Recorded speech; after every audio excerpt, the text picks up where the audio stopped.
Hello world and welcome to mine. Today, today's the day I finally figure out if all the endgame Dawntrail stuff is as good as people seem to be very consistently saying it is.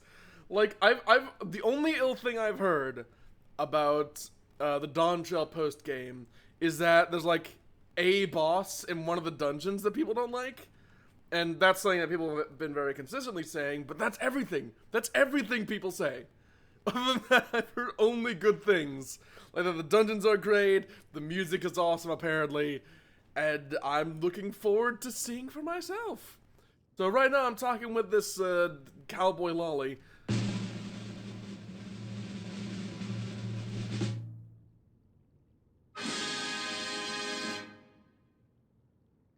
I already hate it. Excuse me. Allow me to introduce myself. I'm Martin, head of strategic management of Ascension Arcadia, the premier enterprise for entertainment in Solution 9. Our flagship facility is the Arcadion, a combat arena, and it is there that we host the Ascension Arcadia Championship. It is the pinnacle for fighters in Alexandria, and I want you to be among them.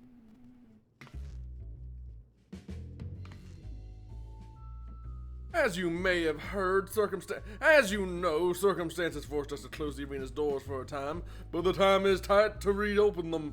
The time is right to reopen them. Her Majesty's tragic passing has left our citizens disconsolate. By providing them with a gripping entertainment, it is our hope to help them forget their cares for a while. If we are to accomplish that, however, it will not do to show them what they have seen countless times before. No, they need something new. Someone new. Also, just a moment.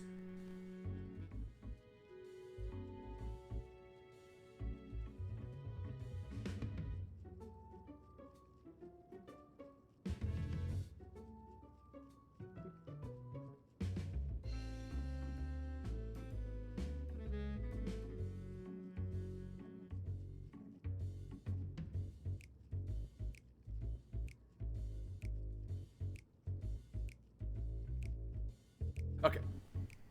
And who better than she who not only protected our citizens from the king's army, but struck down the king himself? That was you, yes? So it was. And so for your strength and valor, the president of the Federation has marked you to be the Arcadians' next great star. Just imagine it, an upstart, the people's protector, arrives on the scene and challenges the Arcadians' mightiest to rise up as grand champion. What could be more gripping, I ask you? Oh boy, so it's gonna be a tournament arc, is what you're saying. I can get on board with that. I mean, Omega kind of already did that, but I'm in. For your part, you will naturally be well compensated. The finest equipment Solution 9 has to offer awaits you after each and every victory.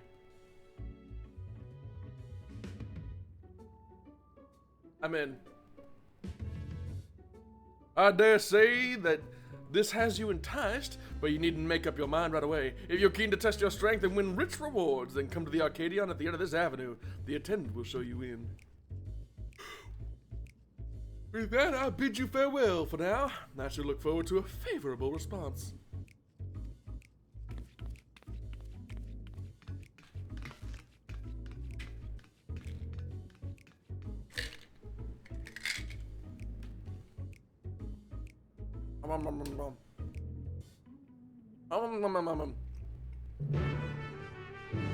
So that's what the graphics card at the end of the lot was all about.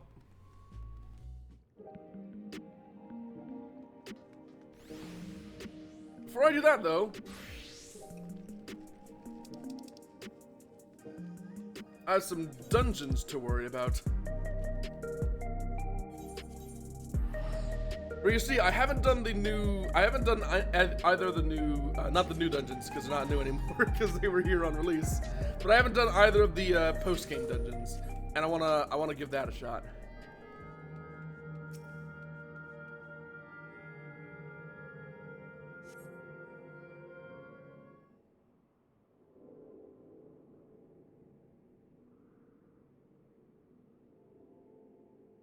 I see this place is still eerily quiet after everybody died.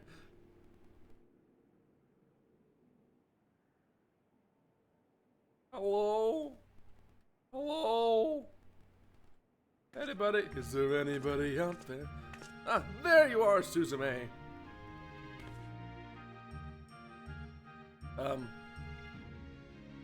It's me, Nostalgia. Surprised? Mr. Raljagan, Oblivion's been allocating its resources to an investigation of living memory. Utilizing Kafkiwa's technology, we've developed remote-controlled sentries operable from the backroom, so our surveys are both safe and efficient. Oh, neat. To think that all this once lay at Everkeep's summit. Can help but wonder if a shade of my father ever resided in this grand city of the Endless. Ah, forgive me. I did say I'd explain the circumstances behind all this. During an earlier survey of the area, I encountered one of the Endless. He claimed to be one of the city's caretakers and offered me a guided tour. I accepted, thinking I could conduct my observations at the same time. That's when we discovered the anomaly, a rift in the very fabric of it. I'm sure you'd rather see it yourself to believe it, though. Let's make for the Esperance wheels first. Constancy, the Endless who guided me, that is, should still be on duty there.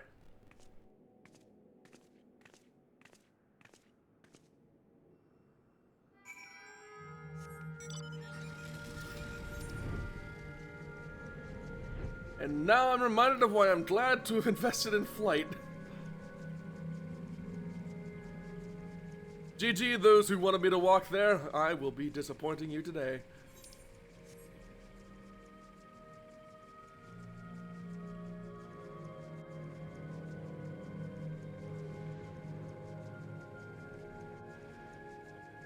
That's funny.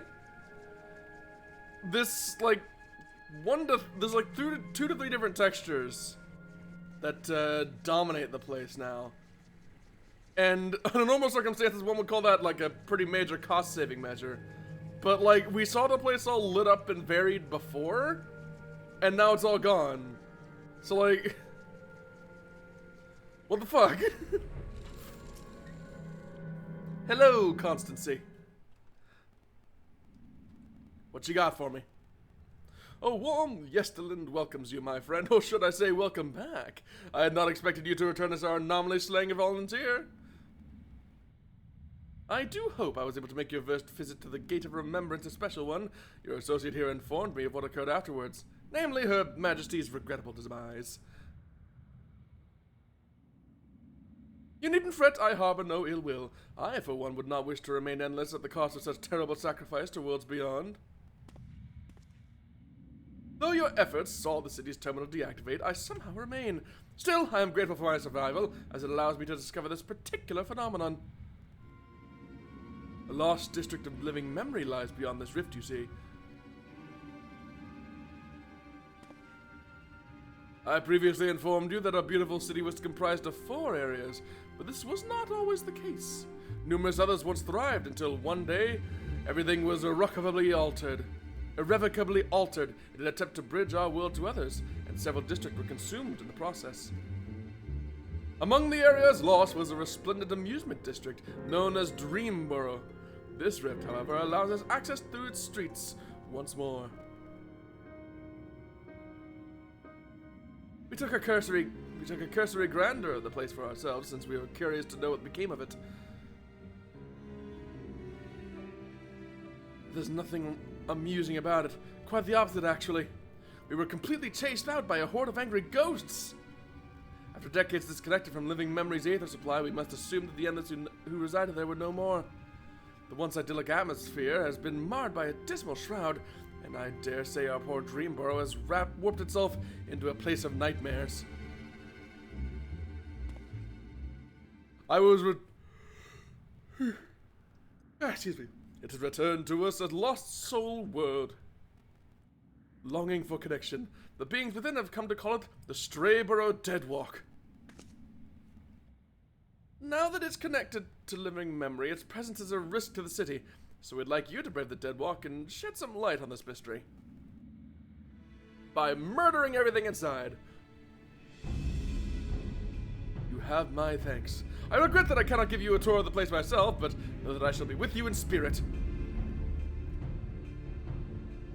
Okay. So that's one dungeon unlocked.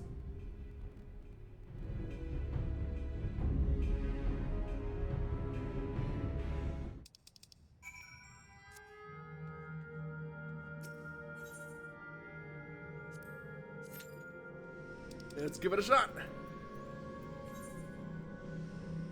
And meanwhile, I'm gonna head over here and get that other one.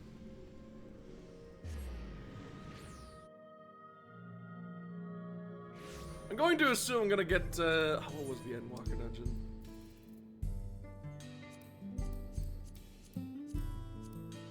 Yeah, I'm going to assume that, Strayborough is gonna be something along the lines of Smileton was. Bit silly, bit colorful. Mostly just kind of doing its own thing.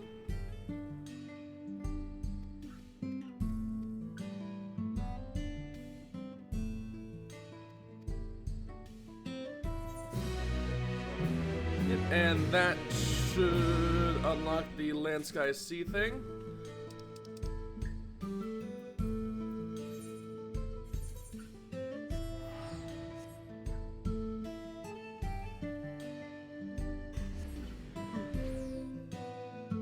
Hey.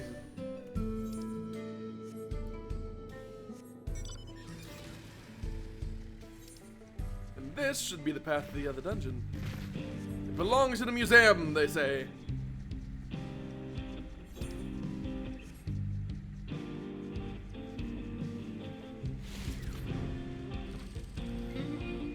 Wonderful you're here.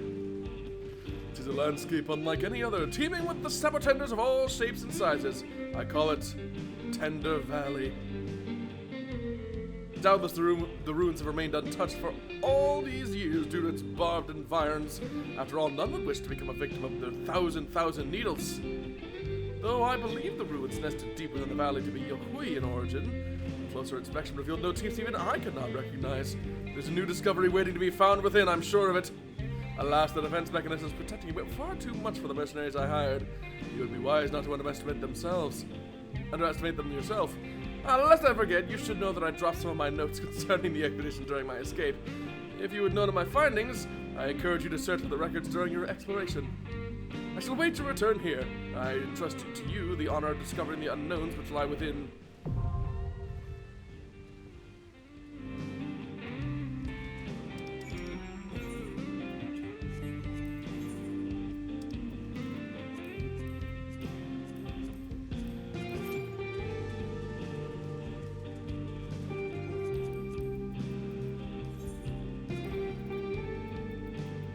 Unfortunately, the trust do not cover these new ones yet. That I need to complete them myself first. I wager about it 50-50.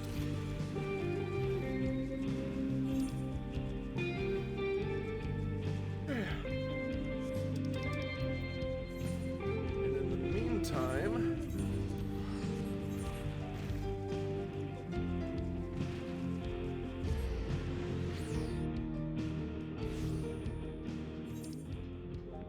take a look at this Arcadion thing.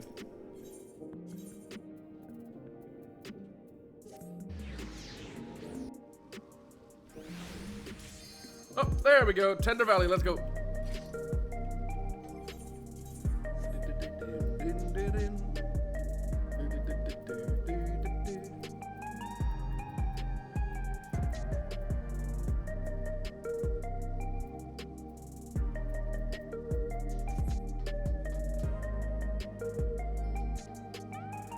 I'm going to assume there's going to be a lot of cactars here.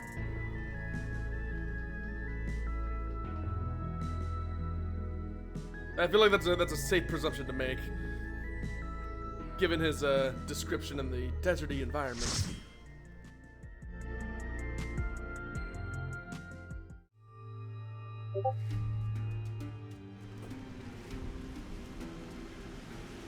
Tender Valley.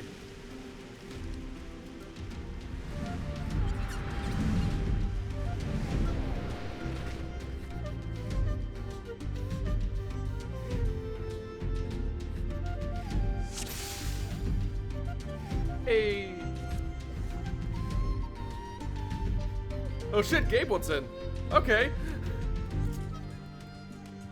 Oh my god, that's so many cactars. They're all cactars.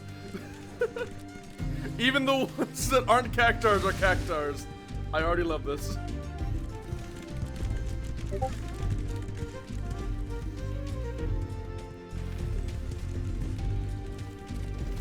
Oh my god, and tumbleweeds.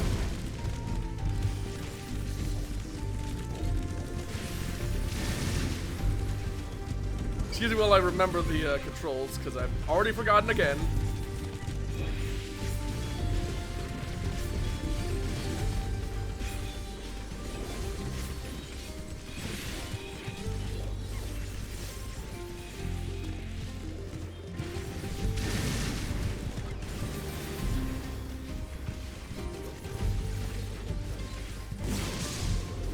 I'm glad that we got the cactar model. That's basically just one of the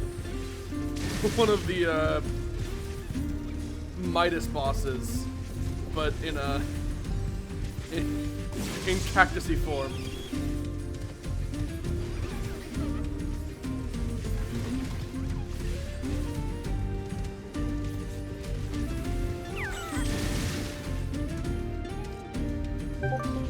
Oh, hello.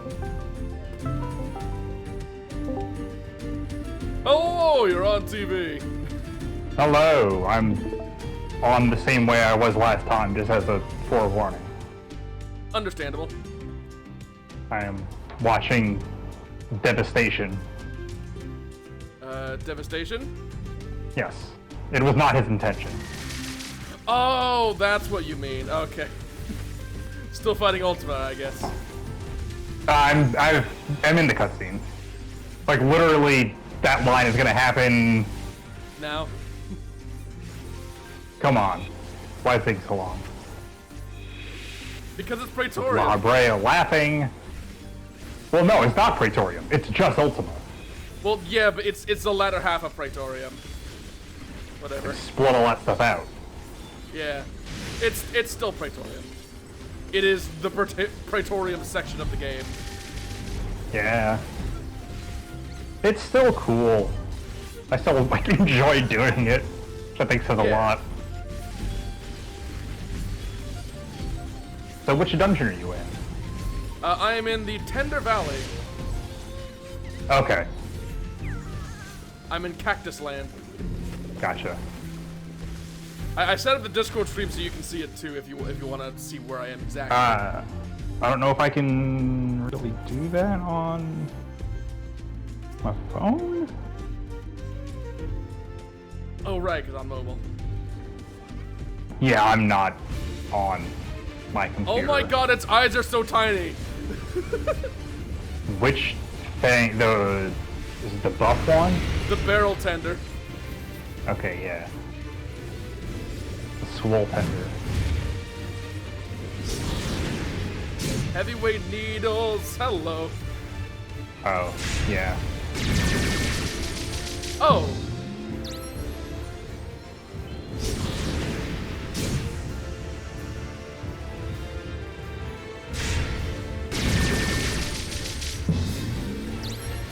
So it gets bigger and then it poses.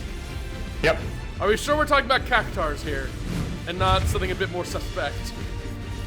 He stunts on you. Asserts dominance. He really does.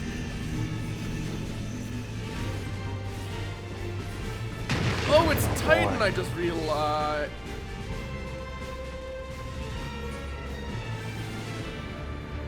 I thought I went to a safe zone. It was not a safe zone. Yeah, it'll happen. Especially in that particular fight. It's basically his gimmick.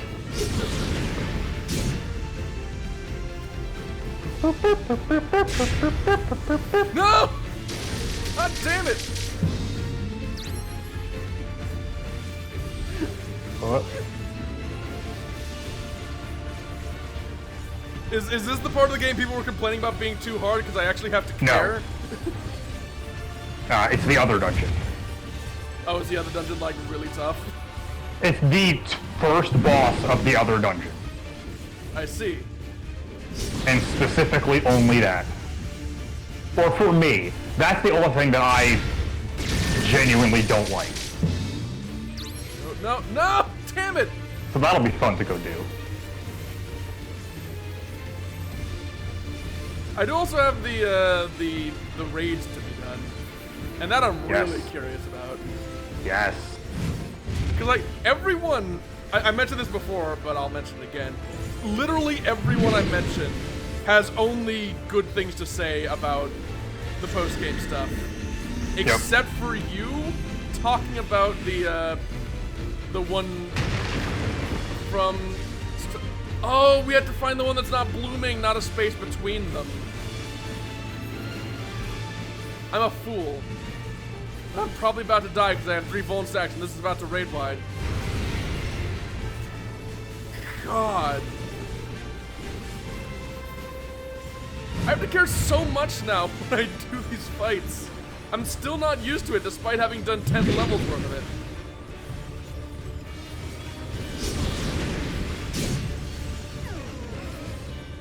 I finally figured out the mechanic and it died. That'll happen. So I get the impression I'm going to spend this entire stream just getting my ass kicked.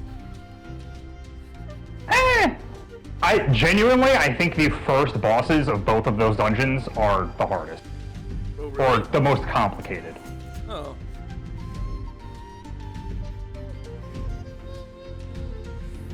They still, like, the other ones still have, like, mechanics you need to pay attention to and stuff, but, like...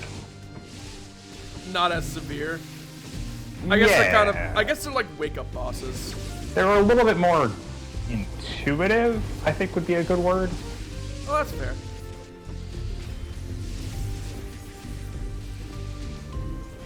Come on, idling, give me your thing.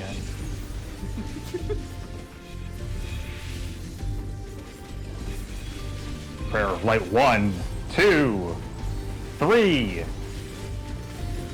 Buff. Little did we know that this whole time the cutscene was actually just like stacking a buff. She was just stacking our chakras for us. All right, I will log out and transfer my way over. Might take a bit, so it might end up lining up with you getting out of that dungeon. Possibly. We'll see. I'm not trying to do it on a reset day this time, so I wouldn't be surprised if it goes a bit better. Yeah, we're also still only on the second mob, so. I didn't. I was not able to get back onto my home world last time. That was a bad night. You just gave up. I did. I just gave up and did something else because it kept like erroring out and not letting me back on. Oh, jeez. It was rough. I'm sorry I basically abducted you. Yeah. Supposed to crystal. Yeah. Hey, it's open. Okay, cool.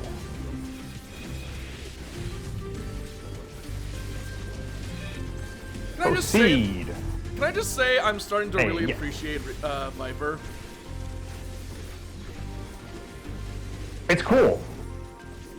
Yeah. My big thing with it was like playing it when it first came out was just like it feels like it doesn't make a ton of sense until you hit 90, and then it's like, oh, okay, I get what like this job is, and it feels way better now.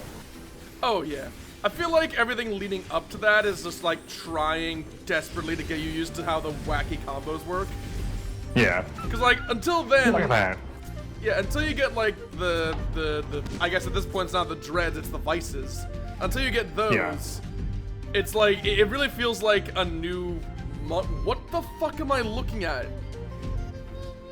What is this arena? What is this?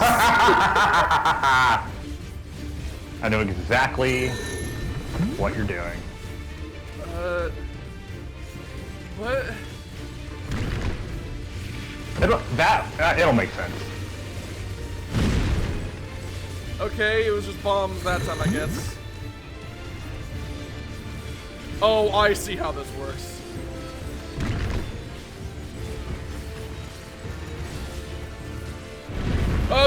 No, I don't see how this works.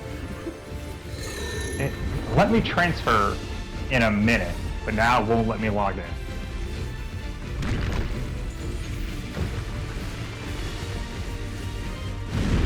Oh, those load cannons. I thought it'd just go over to the other hole of the same shape. That is, I believe, the exact same thought I had when I first did it. What, that it'd just go to the other hole? Yes, that it would like pop out of the other hole.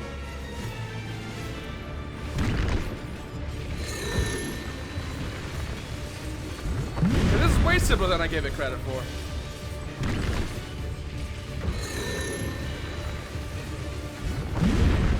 I'm still screwing it up. That'll happen. Shit. I got hit by everything.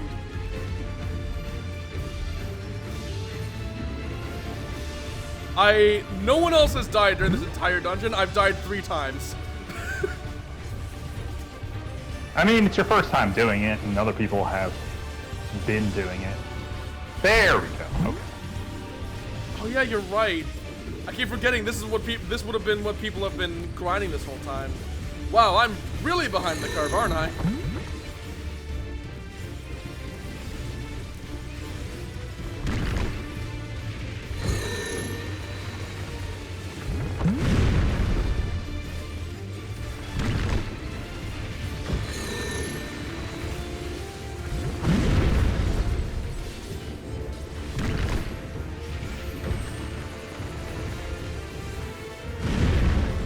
Look at that. It didn't take 20 minutes. This Shit! Oh, my health! I am here. Oh god, I may be about to die just off damage alone. Nope! Not dead. Still on the bomb guy? Yeah, just beat him. Hooray. Arguably, he beat me. Yeah, that'll happen.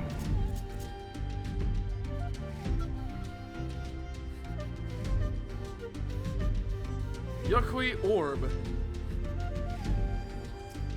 These are just evil eyes from Terraria.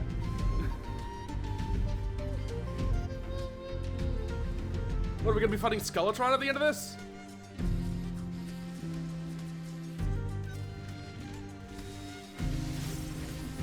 Nah, you're gonna fight Skeletor. No, I was making a Terraria reference.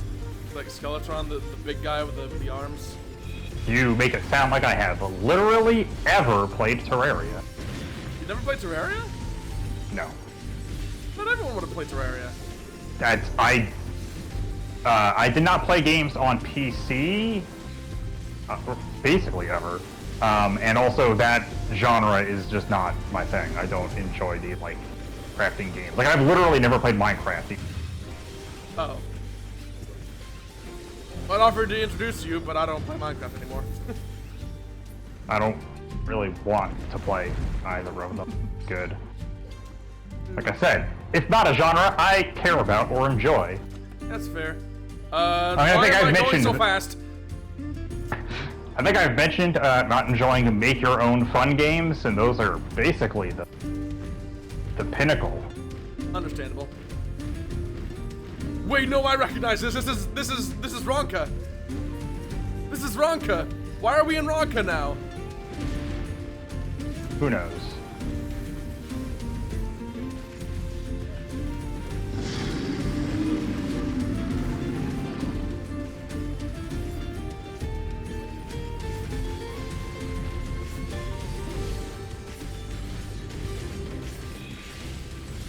Why would you bring this back? I hate this dungeon. I've farmed it so much, trying to level my classes.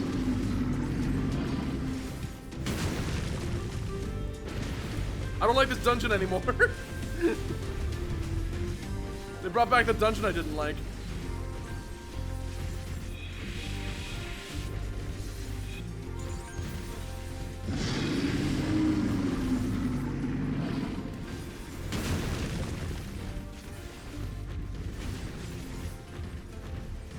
This and Malika's Well were like really tedious to me to get in leveling roulettes when I was just trying to get some damn materia. Ow.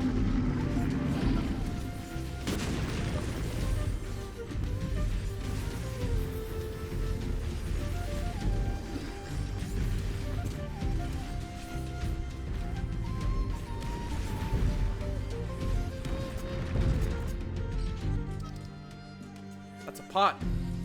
Is that a magic pot? Is that what it's gonna be called? Is it a magic pot? No, wait, there's other pots. The pot isn't the boss.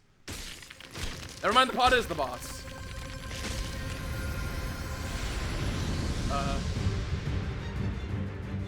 Oh, what the hell am I looking at?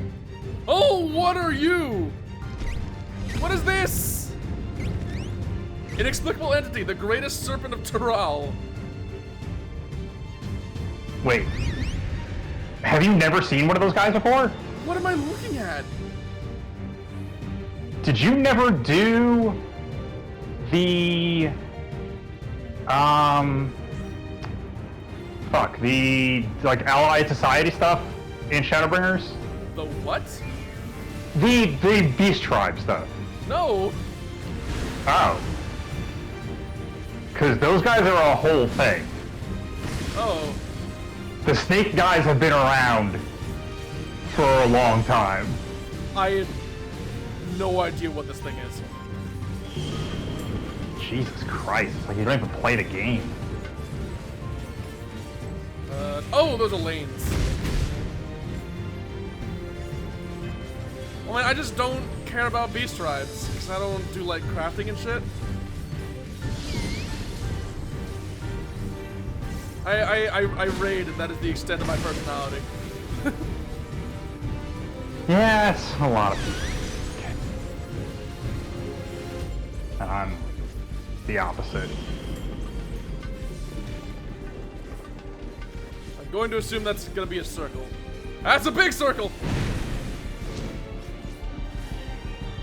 I was correct, but also so very unprepared.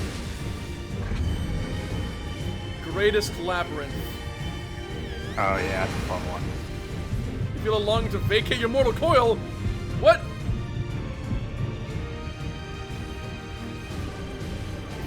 Okay.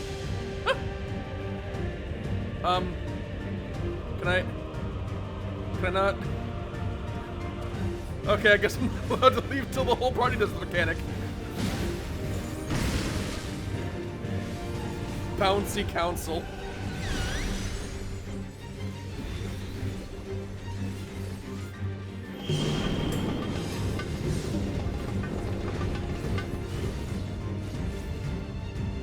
Shit. Well, I was under the impression that would only go in front of them, but it also went behind them.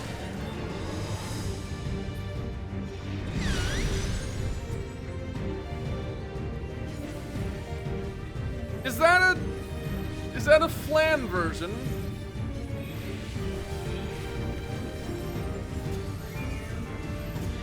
I don't like the flan version.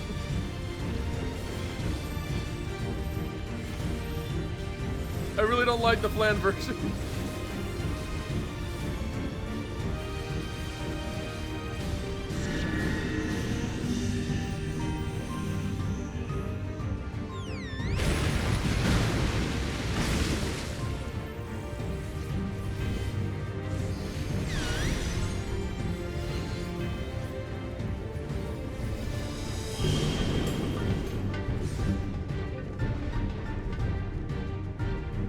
I should just give up trying to stay in melee range.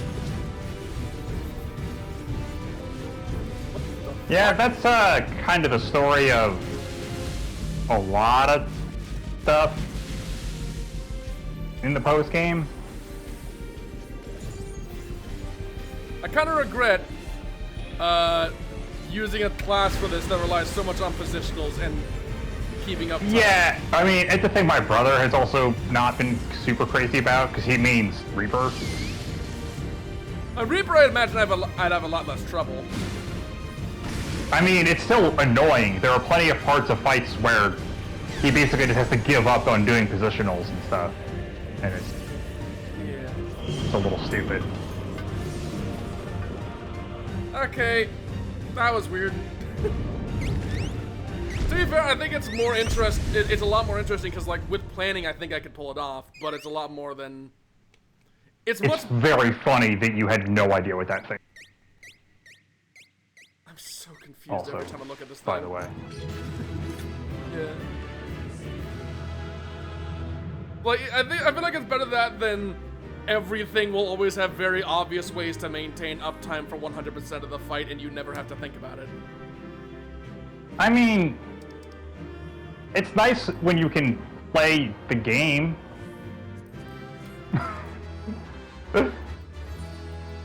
And not like, well, I used up both of my true norths, guess just fuck my damage buffs, I guess, because it's like, I think it's during the second trial extreme, I believe there are kind of extended sections of that fight where you can't get behind him even if you wanted to. Yeah. Gotta be real sparing with it, I guess.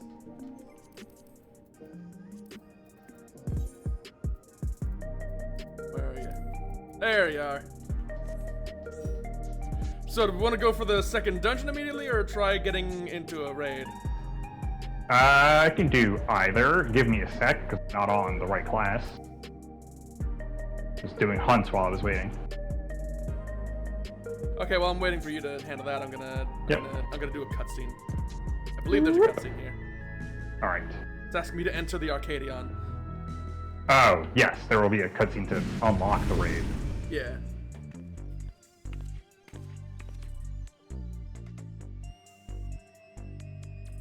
This is a locker room? You came! By this, I take it you'll fight in the Arcadion. Allow me to be the first to welcome you to the fold. Yeah, by the way, Cowboy Lalafell Man is Elvis now. I realize I already gave the Elvis voice to the one dude from the Cowboy Land, but now everyone with a southern theming to them is Elvis. I mean, that guy does actually have a voice. Oh, he does? Yeah. Oh. You're gonna hear it a lot. Okay, I haven't heard it yet, so... Does he not have a voice in the post-credits scene? Not that I'm aware. Okay. Neon Cat Lady is looking me up. Haughty lass. Haughty. I mean, I think less haughty and more just really, really confident. More like haughty. She's not really my type. I'm just saying things. I just thought it was funny. Because of her face, I can only hear Y'shtola's voice coming out of her. I don't know why. Well, I said that happened with someone else. There's this that cutscene where that guy is yelling at the princess about how he doesn't have souls because he can't work. Yeah. The lady that like yells at him is totally just Shola. Like, it is very obviously the same voice.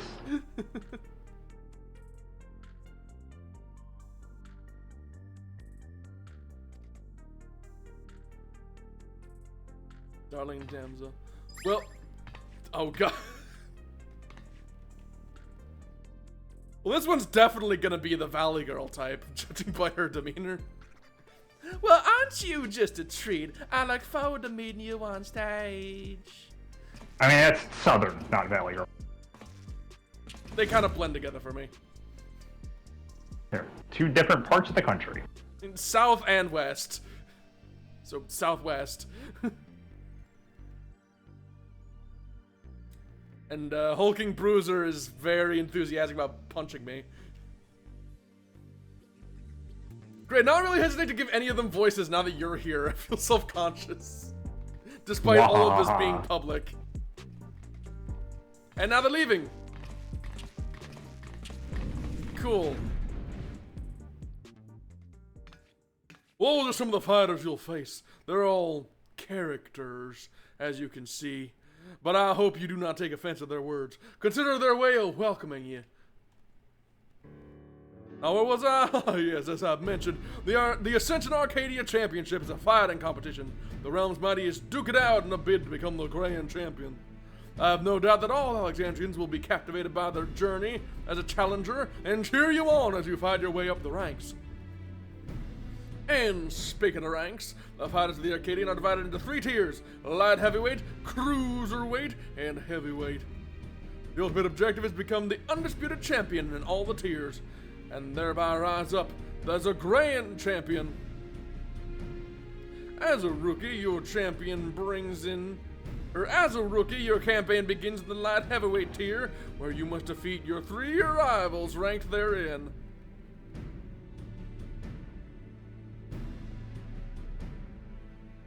Goodness gracious me, I almost forgot to mention the most important thing. The Arcadian has its own repository of feral souls, which our fighters utilize in battle. So potent are these souls that they alter our fighters' very forms, lest you wonder it is the potency of the souls employed that separates the champion's 3 tiers.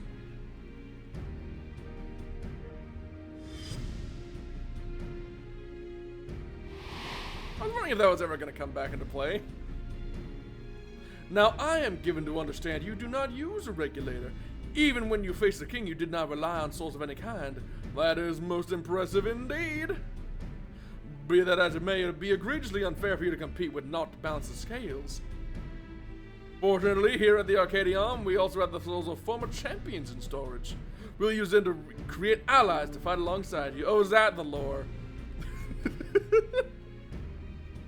And to make sure they work with you like a well-oiled machine, we'll draw upon your memories to fine-tune their appearance and abilities to your liking.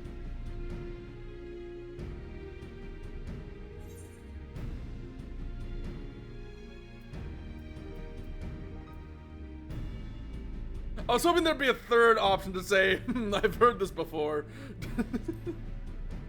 How very quaint.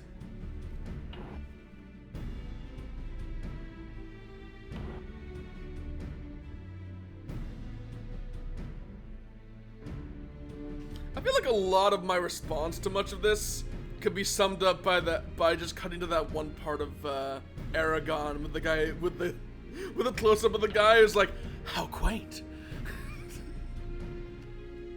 That is not a thing I've thought about in a long time. Well, you don't have clips from Aragon just at the ready? I don't know if I ever actually even saw them. Read the book. Neither do I just have a vivid recollection of that one particular few frames. The guy had very bad teeth. That sounds right. I feel like the only thing I remember from that movie is there being a character in the book that is frequently and importantly referred to as having raven hair, and then she had red hair in the... Like, well, that doesn't bode well. What? Why raven hair? The only other time I've heard that description is in fucking Hunchback of Notre Dame. It's a commonly used thing in, like, fantasy stuff for someone with black hair. And I bet the next thing you'll tell me is that it was blazing in them. Was that the sun blazing? Look, man, we just thought flaxen hair was blazing in them out of all control, like fire, hellfire. Fucking reading a book and then referring to a character as having flaxen hair and not knowing for several volumes of the book what color hair that actually was.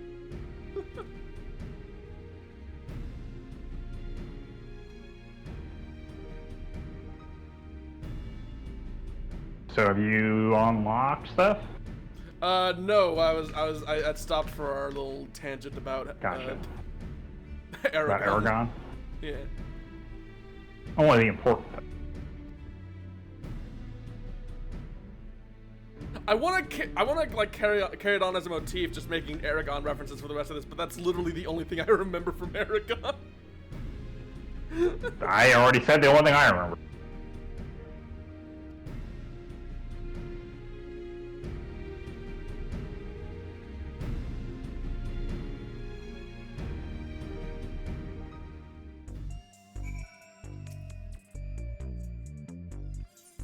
Hooray! First quest complete.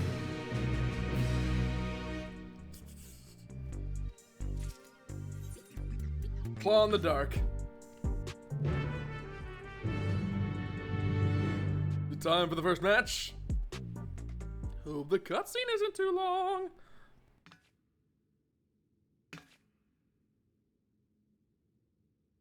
Now I shall introduce you to the first opponent. Pray look at the monitor. Look upon the viewing globe.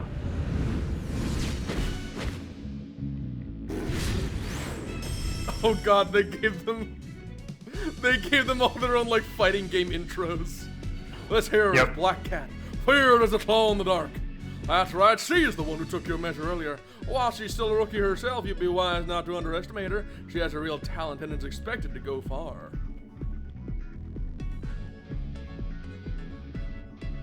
Her feral soul is Kot Pelag, a terrible feline said to have pushed a legendary hero to his limits. With its power, she becomes unimaginably limble, and her very claws can rend steel. You'd be glad to keep your wits about you. Now, what is this Splatoon-ass music? Now you know that the ring is uniquely configured to complement the fighting style of your foes. This is in order to provide the audience with a real spectacle. After all, we're first and foremost in the business of entertaining. On a similar note, I should mention I'm also the commentator for matches. Leave it to me to squeeze every drop of excitement out of your fight. Now then, you best see to your preparations. May you emerge victorious in your debut.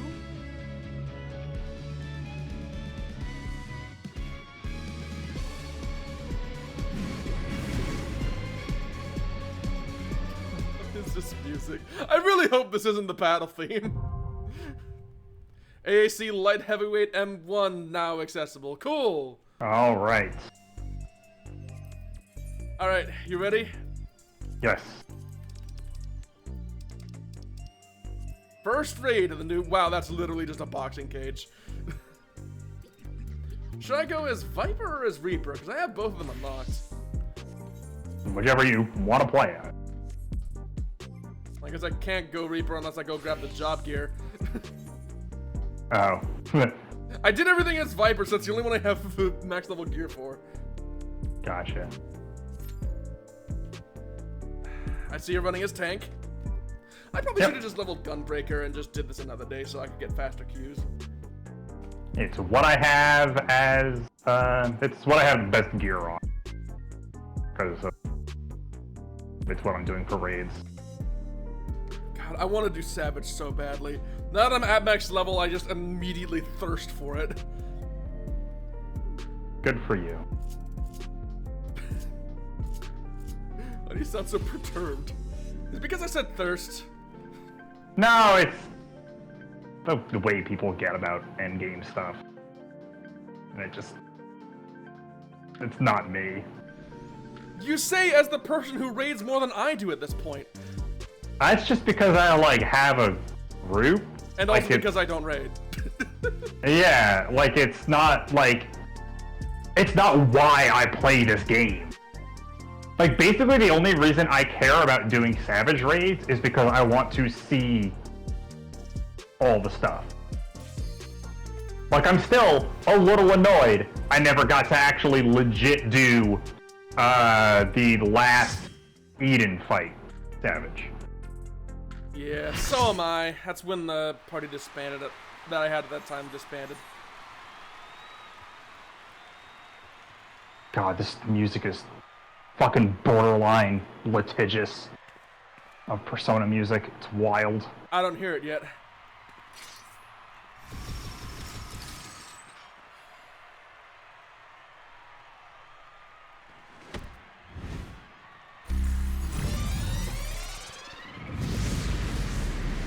Alright, let's see what the bosses actually look like. A rookie on the rise with razor-sharp claws. The ferocious feline, Black Cat! Well, I suspect there are many a furry that are happy about this.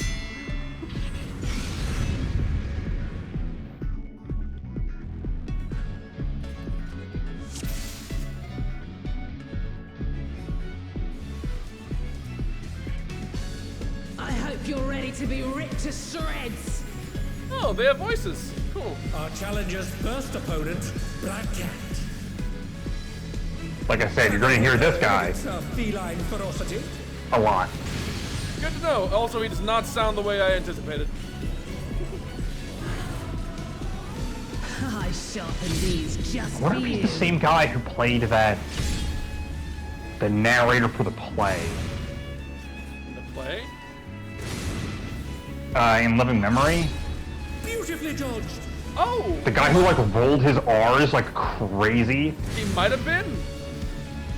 In that case, I'm glad to see you still got work in the fucking around business.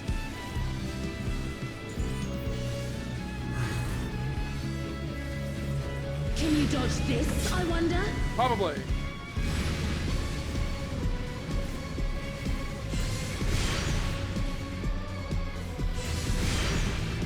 It was gonna be very funny if you got hit by that. Biscuit maker? Yeah, I don't get that one either. Try this. Is the point that she's like putting a hole in them, or? Because when I see biscuit maker, I immediately think of like the things that you like punch down into a cookie sheet. Right. Yeah, I don't know. Randall! Here it comes. Black Cat's lithe and lethal maneuver. Oh, jeez. Okay.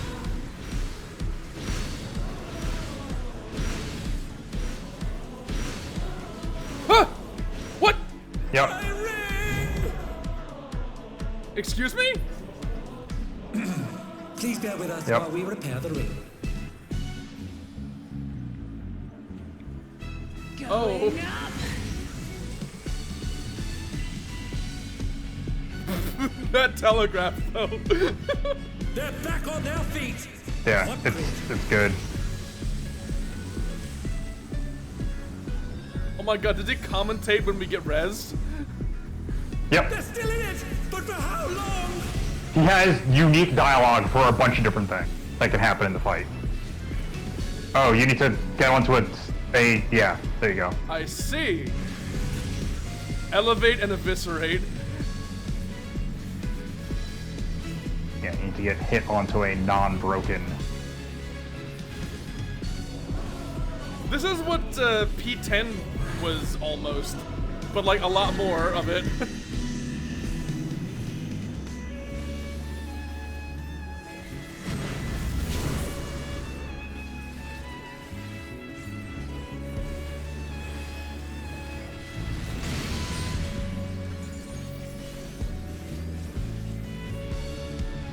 This fight is gonna be either really fun or bullshit and Got you like savage. a cut. I haven't watched the thing for it yet because we haven't actually started reading. From what I've heard, it seems not too bad. I don't even fucking remember. Alright, I'm just gonna go with these.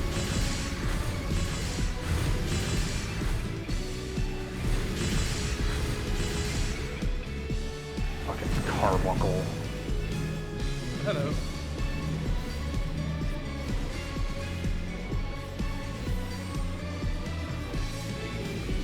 Yeah, it's a tank buster. It's definitely referencing like punching into cookie sheets. Except she does it with a foot, so I guess maybe not. What? I don't know. For some reason, the first thing my brain goes to is the like phrase like hitting someone in the breadbasket, which is hitting someone in the gut.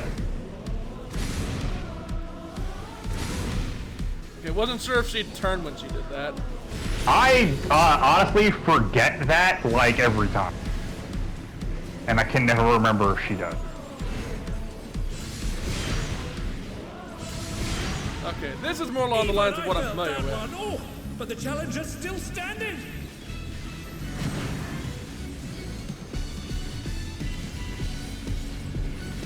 Wait, does he do the voice lines in Savage? I don't know. I assume he still would. Oh my god, that would be the best and worst possible thing they could do. That would be so torturous. God, I hope they do that. These fools, Randall!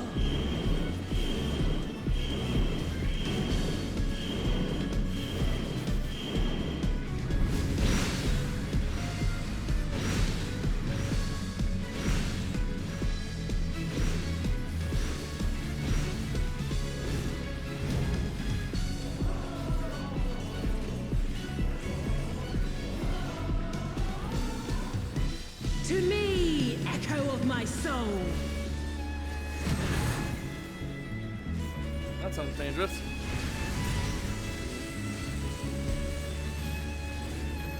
Oh, I see how this is going. Different angles.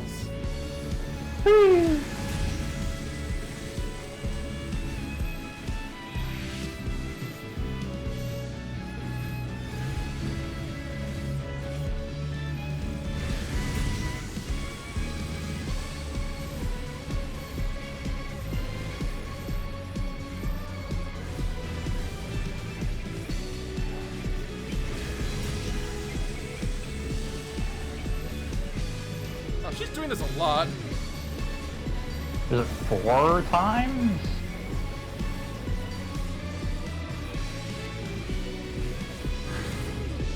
I think it's basically she does it 8 times total, and I think it's every party member. Is that gonna? I suspect that's gonna be. Damn it! Just barely. I suspect that's gonna be. Challenger's fallen out of the ring. I suspect that one's gonna be handled a lot like Limit Cut. Like everybody gets like their odd and even To numbers. me, echo of my soul.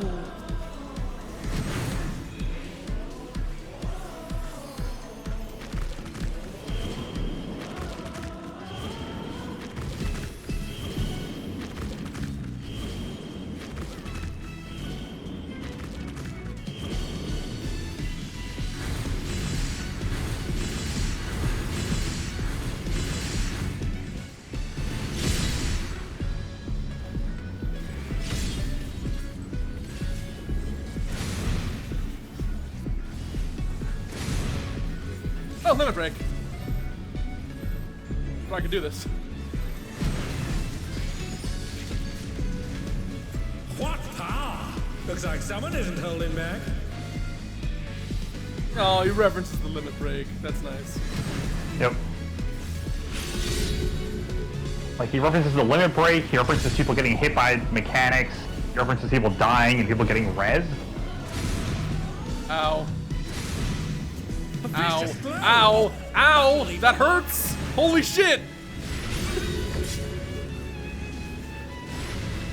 That dot really hurts. And... I expect those to go out faster, so I step back into them like just too quickly.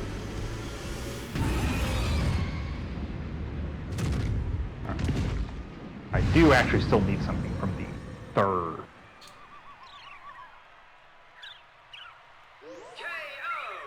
And all that gear is ugly as The shit. match is decided. Victory goes to the challenger. GG boys and girls and girls and boys and boys and girls and boys. We done did it. Hooray. We did it, the final boss of the furries. It's all over. Until next time.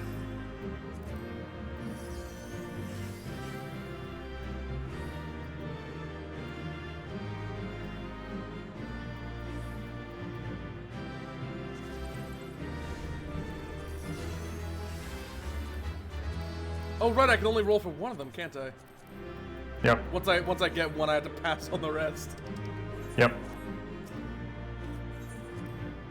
Oh well, I got one of the chess pieces, so. Gonna have to get one from all the rest so you can actually get a piece of gear. That's what I'm hoping.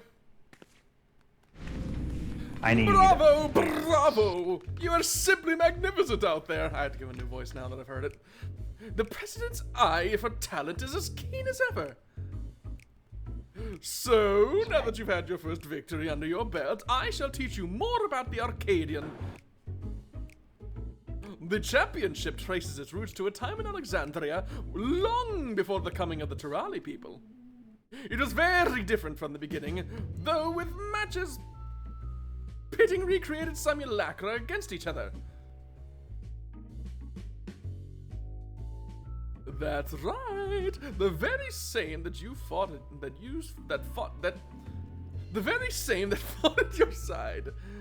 But with the advent of soul-derived resuscitation, battles to the death between living combatants became the norm, and all without any actual deaths. You know, I imagine that seems like something rife for crime and like mob activity, because like if you want to put out a hit on someone, just hire somebody to just botch to sabotage the regulator, and then they just die in the match. It feels like it'd be very easy for that to become really dangerous. The contest evolved once more after Zeralta was made king. It was he who proposed the use of feral souls to enhance one's flesh, leading to the technology for it being devised. So it was that the combatants took on the power and likeness of beasts, and the audience experienced newfound heights of excitement. And I must tell you, the artistic community loved it too. That wasn't in the game, I just added it. It was an ad-lib because I felt it was appropriate. However, when Zeralda raised the banners of war to embark on his conquest, all feral souls were reserved for the army's use. We had no choice but to suspend operations at the Arcadion. What happened afterwards, I believe you know. Having gone mad, the king was vanquished by your hands, and shortly thereafter our beloved queen was taken from us. Though we are thankfully safe now, sadness and uncertainty darken our hearts. As you can tell from my terribly depressed tone and festive demeanor, some may think it in poor taste to resume the championship now of all times, but it is now most of all that the people need cheering up. And as I mentioned when first we spoke, we wish to help them forget their cares. Did you see how the audience roared? Wait, hold on, I need to do that right. Did you see how the audience roared when you, the upstart challenger, triumphed over our rising rookie? You have captured their imaginations, and I hope you will continue to do so.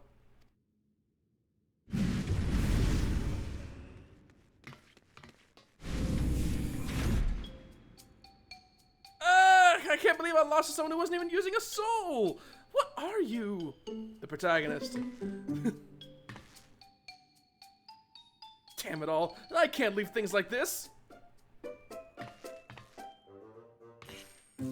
Say, would you mind if I watched you for a while?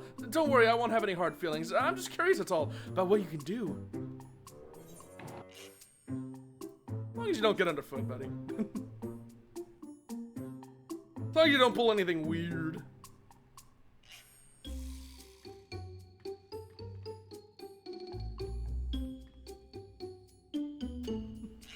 Am I just gonna get, like, a crowd of onlookers over time as this goes on? Fickle as a feline, that one, but I do hope you don't hold it against her. Deep down, she has a good heart. She is a feline. She is a feline. Yeah. I feel like applied to any other category of person, that would be extremely racist. Sweet poison. Although unexpected company has appeared, let us focus on the match ahead.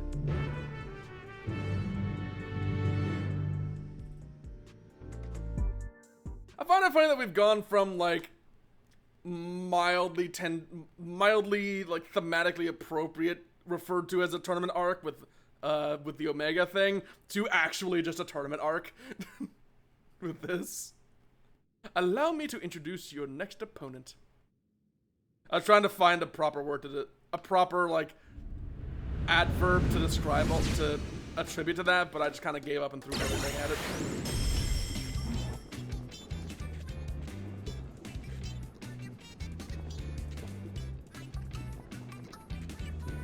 Who's this fucking song?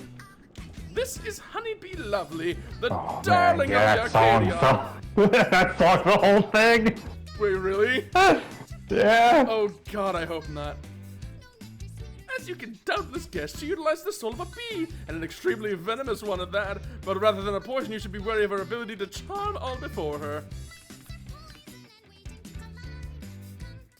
For in addition to a winsome charm, which serves her well as a songstress, she can produce the pheromones of a queen bee to enthrall even her foes.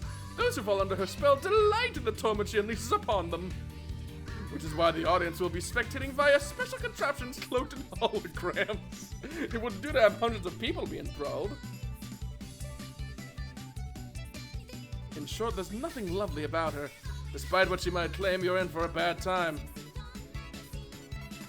That may be so, but I have faith you'll prevail.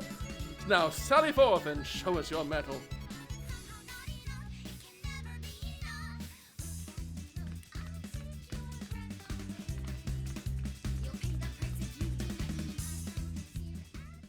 It's just fucking music.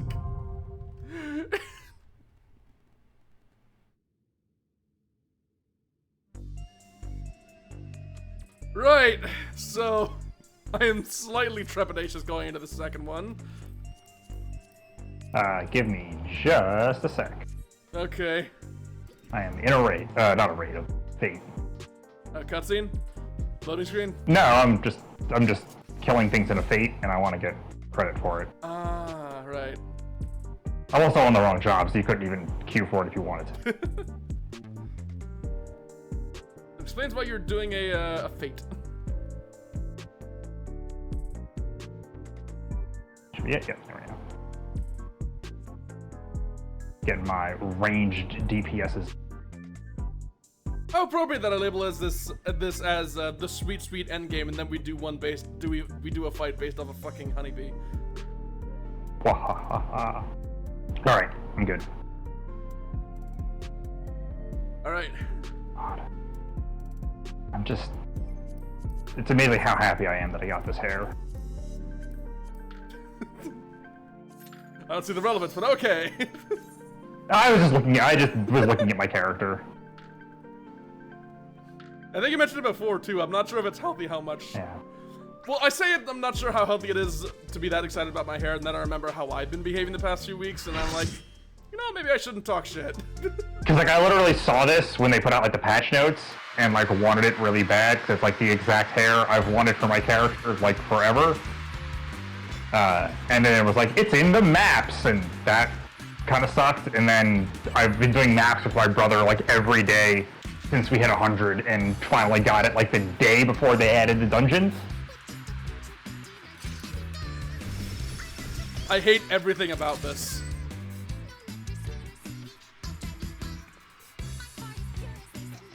Don't do the idle thing at me.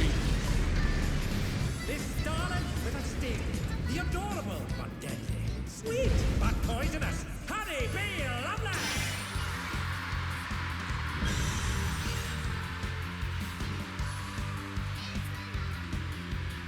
Of course she's got a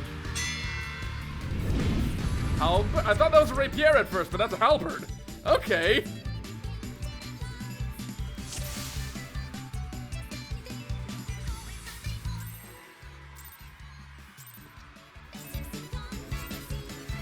The Honeybee Lovely show has begun.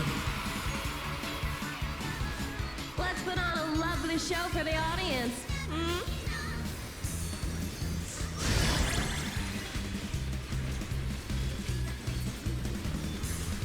Submit to your lovely queen.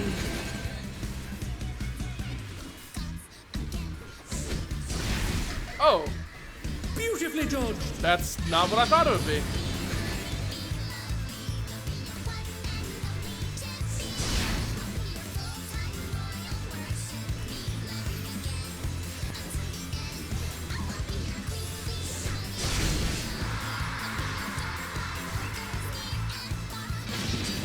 They had way too much fun with the dynamic audio in this. Like crowd cheering, the announcer doing his thing, the music existing. Hope you're ready for me to steal your heart. What the fuck is happening? So it's the core mechanic of the fight. Still that honeybee's charm. Zelda? Oh, she's definitely feeling your love. Love me tender. Can the challenger resist Love the me sweet. irresistible? I know I can't. Why is there a fucking talkie section in the song?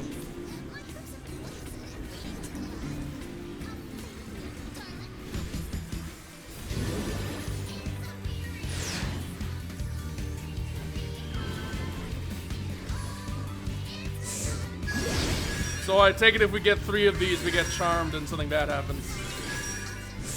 I think it might just charm you. Like, basically you get stuck standing still for a bit. What the fuck?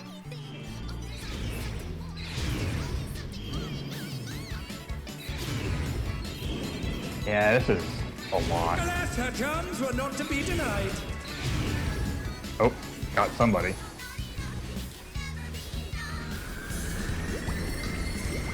I was trying to figure out why this song sounds so familiar, and then I realized it is a dead ringer for like Jubiphonic. No idea what that is. This is gonna take some context. It's this lady on YouTube who does like a lot of cover of like classical like Vocaloid stuff. And I'm familiar with her recent stuff, but I used to sound a bit cringe if you actually listen to any of it now, but I used to be very on board with it, you know? Gotcha. And this sounds like a lot of her older stuff. Sounds like a fucking Pee-wee's Playhouse.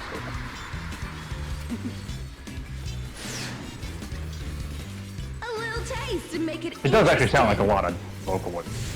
Yeah. Like, even the specific, like, instrumentation of... I think there's a specific song. Well, shit. I'm probably about to die, I think. Yep. Oh, wow. I was gonna try and cover you. Nah, I got two phone stacks. I thought everything would go off at the same time.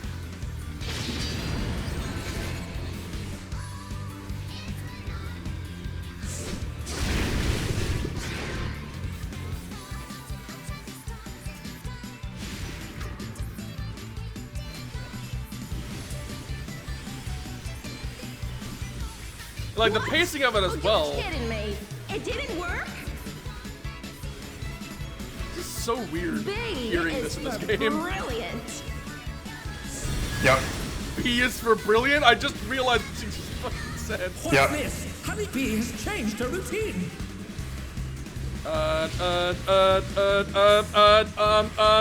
What? It's not as bad as it looks.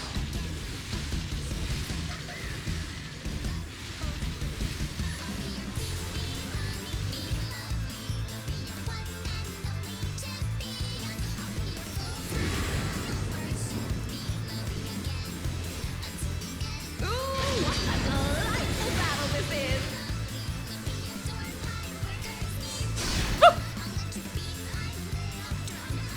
Having a good time. No! I'm being beat up. I'm being beat up by Shubi for unsubbing. You're being beat up. Shut the fuck up. Who's my obedient little baby?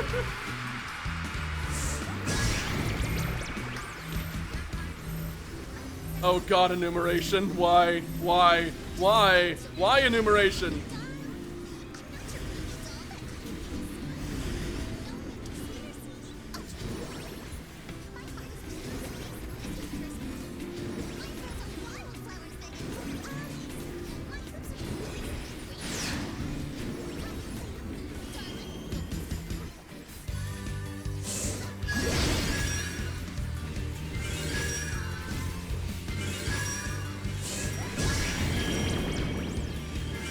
How do I avoid that? Oh, is it a Avoid what? glare? Is it a glare? I'm not sure what you're talking about. The Love Me Tender thing. I think it's just a AoE in the middle. Oh, that explains why I'm getting hit by it. It's the pink circle is an AoE marker. No, there's an unmarked thing that hits me.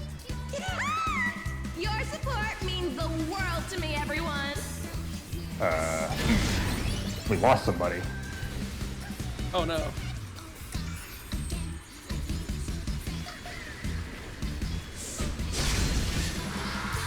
Even I felt that one. Oh, but the challenger's still standing. We didn't take like any damage from B it. is for brace you to a bloody pulp. It I doesn't work forgot as she well. does actually make that exact. Alright, this is the one that gets, oh boy, okay.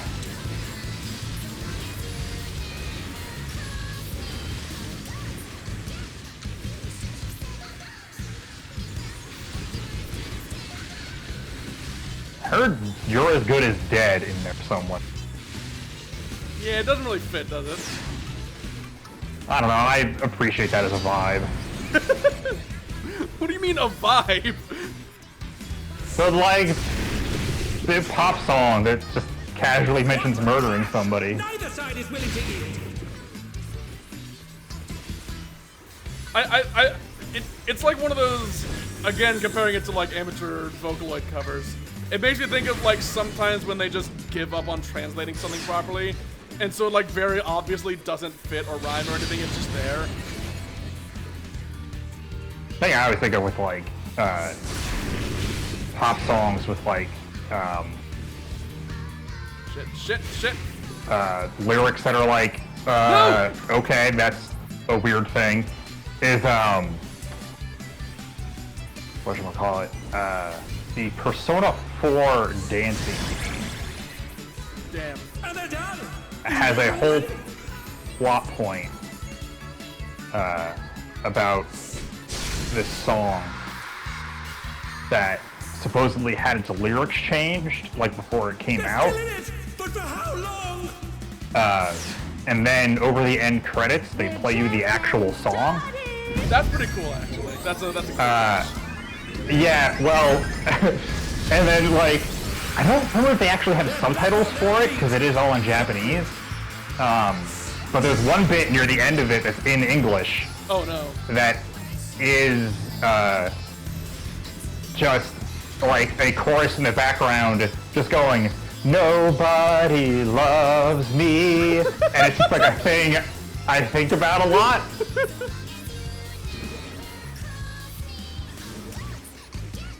Think I'll be okay? Yeah. You're as good as dead.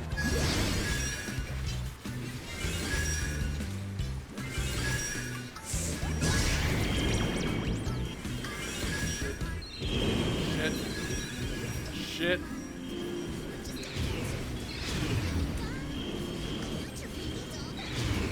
Oh, I got hit by one. One thing I'll definitely say for this fight, in its favor, is that these have way better hitboxes than a lot of these kind of things do. Which is a mercy, because I imagine they're hell and savage. Yeah. Because these, like, yeah, the bubble things in a lot of fights have really wild hitboxes sometimes. Yeah, they get a bit silly. That feel bad. Fuck it. And go for it. I was hoping that would hit a bit harder.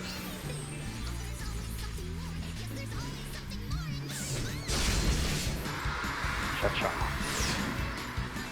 If we somehow fuck this up now, I'll be very upset. I think that's almost impossible. Yeah. There we go. I don't know, with how that fight had been going for much of it, it didn't feel impossible. Alright, I forgot I'm actually getting tomes out of it. Alright.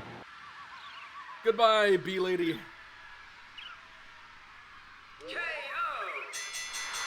Time to go back to my hunting. Victory goes to the challenger.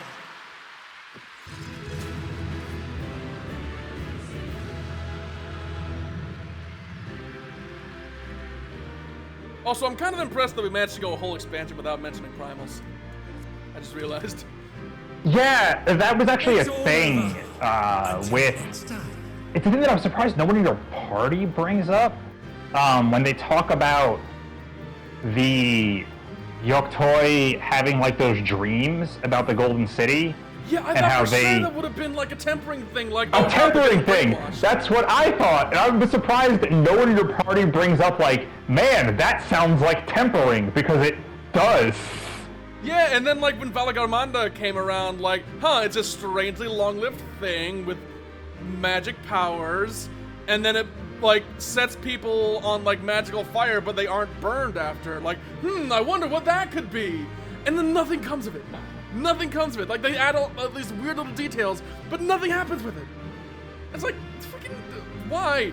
Yeah, I really thought the Golden City was gonna like somehow be like a primal thing. I thought Sphene would have been like, I thought they're like, oh, there's gonna be like a queen or like a king figure, and like they're gonna turn out to be a primal. It's like Nothing happened.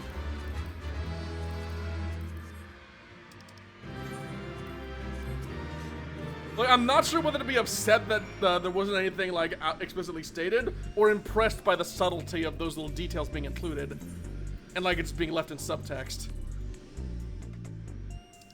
I don't know if I'd call that subtext. It's just stuff that doesn't go anywhere. It's just text, and it was wasted. I know writers who use subtext in hours. What a performance that was! I knew you could do it, my friend! And by it, I mean getting the shit beat out of you by a lady in honeybee-themed lingerie. To think that you actually... It was a maid outfit. Oh, yeah, I guess it was. Well, I mean, nowadays that might as well be lingerie. With how people respond to it. This victory, you're now eligible to challenge the reigning champion of the light heavyweight division. And as eager as I am to see you claim the crown, it will take some time to make arrangements for the match. While you wait, why not find yourself a second? That is someone who supports you by gathering information on your opponents and giving advice on your training. Oh god, is Black Cat gonna be the thing?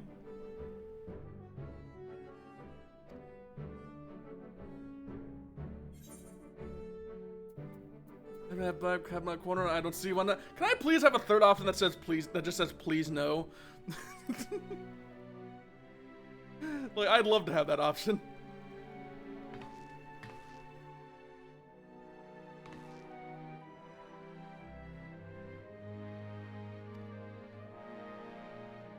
Yana. Okay. Yana it is. I don't know, I wouldn't have minded if we just kept going with the shtick and it's everybody had their aliases and nobody had like a proper name. I kind of would love that. Call them all by their wrestling name. Call them all by their wrestling name. Yeah.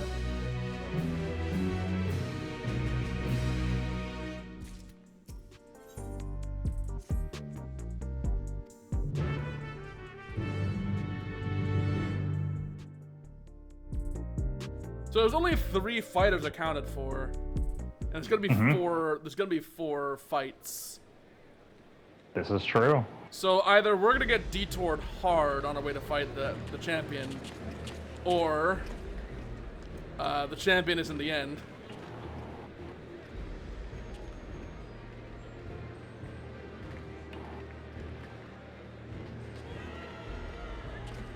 Oh boy, people are really into the idea of someone who isn't immortal fighting to the death here. They're a bunch of bloodthirsty weirdos.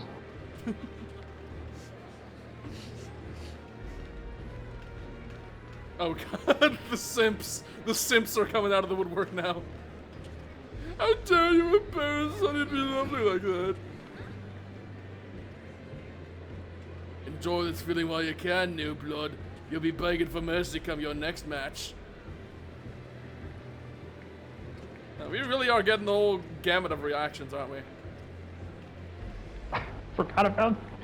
I love getting a good laugh every time I see certain fate names. That's me and the porter.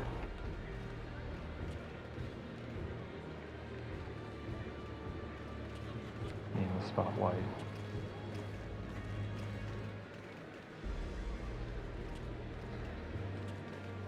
The Wicked Thunder, you say?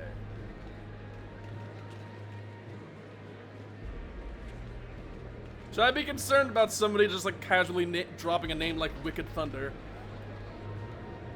It's a cool name. Yeah, but I feel like it's foreshadowing. Is that the real 4th fight?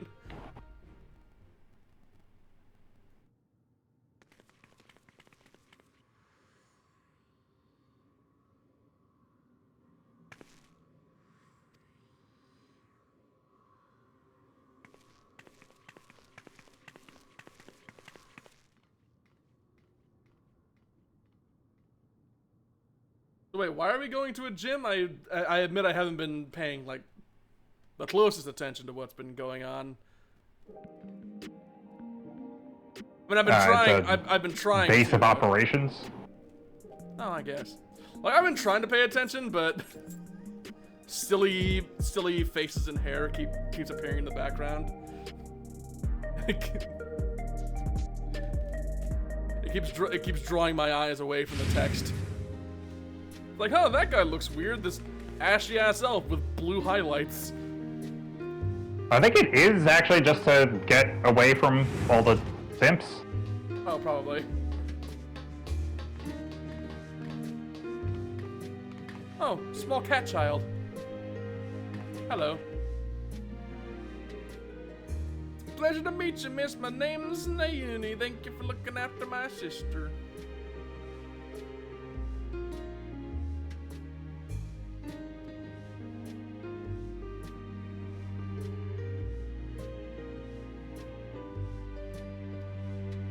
Okay. Oh, Terrell descendants. Oh god, Black Cat's gonna be main character, isn't she?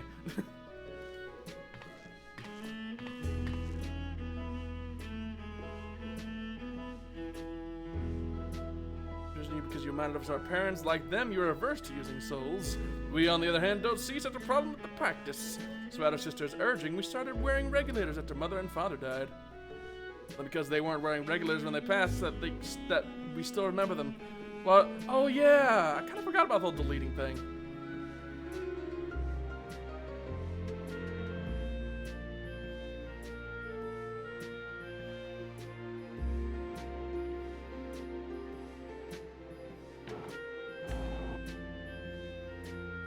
Oh, they want me to use the regulator despite me going through a whole arc of saying, hey, we shouldn't use the regulator.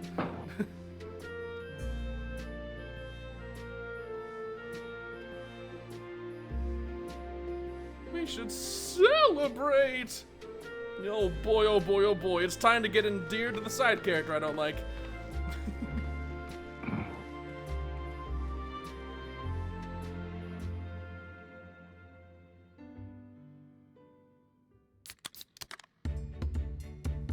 Oh god, it's time for more food sound effects? I don't think I can bear much more after how many swallowing sounds I heard in the, in the fucking main scenario.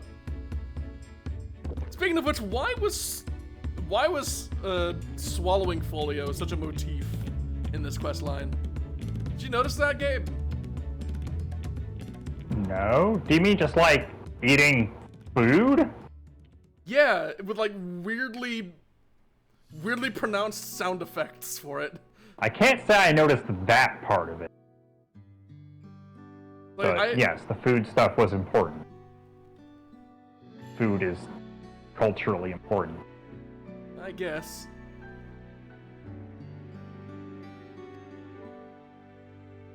Name's Entropy. And she rose up to be a top contender in the heavyweight division. She became a fighter to look after me and Naomi first and foremost. Crash Bandicoot. It turned out she... What? Entropy. It's a... all the Crash Bandicoot bad guys have. Okay. Not surprising, I suppose. She always excelled at everything she set her mind on. She was natural at combat, and on top of that, she mastered how to wield Electrope. Like, as a weapon, I guess.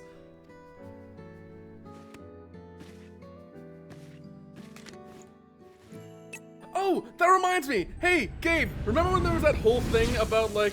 Oh.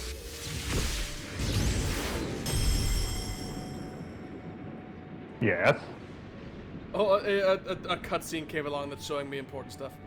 Gotcha. Yeah, remember there was that whole thing about, like, Levin sickness, where, like, oh, people got too much lightning ether in them. Oh, no, what can we do? It's incurable. Yeah. Why did we have that after we did a whole, like, post-Endwalker arc about... being able to cure tempering? Being able to cure tempering, but also, more relevantly, being able to cancel out etheric imbalances by channeling an opposite form of aether into it. Yep. And then in this expansion, we're introduced to, hey, there's this special kind of stone that could be programmed to convert electric type ether, lightning ether, into other elements. And also we have this sickness that happens when people have too much of a particular kind of ether in them. And we just finished like a post-expansion arc where we learned how to cancel out different kinds of ether by using other kinds of ether. Mm-hmm.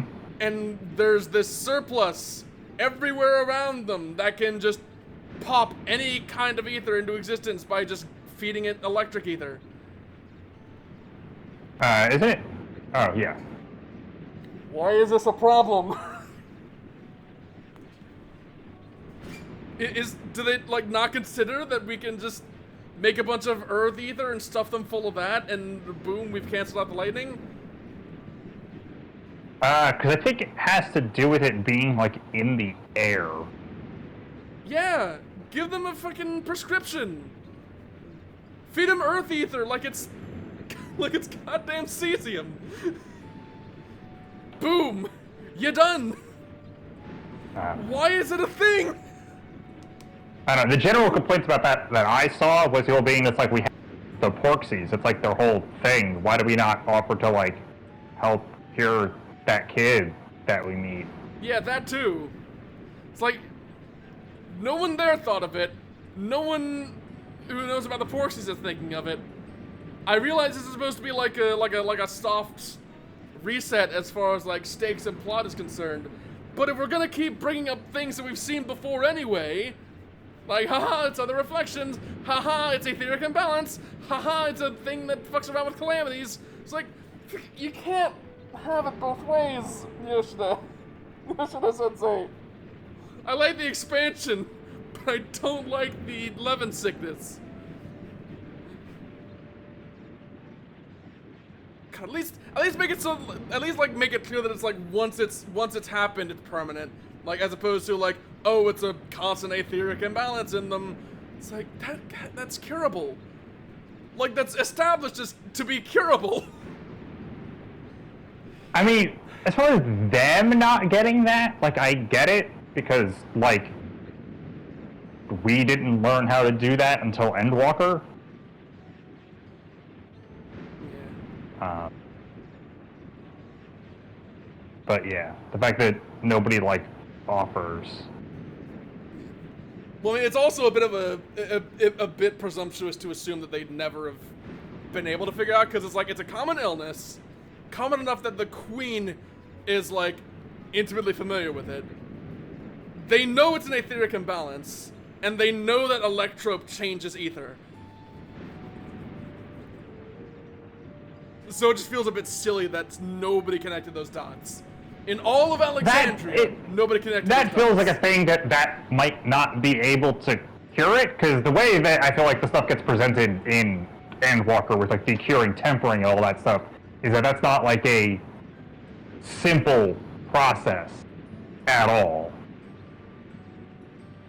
Yeah, because you need like some kind of surrogate or like some kind of object or creature that you can program in a particular way to channel the energies in a particular manner, right?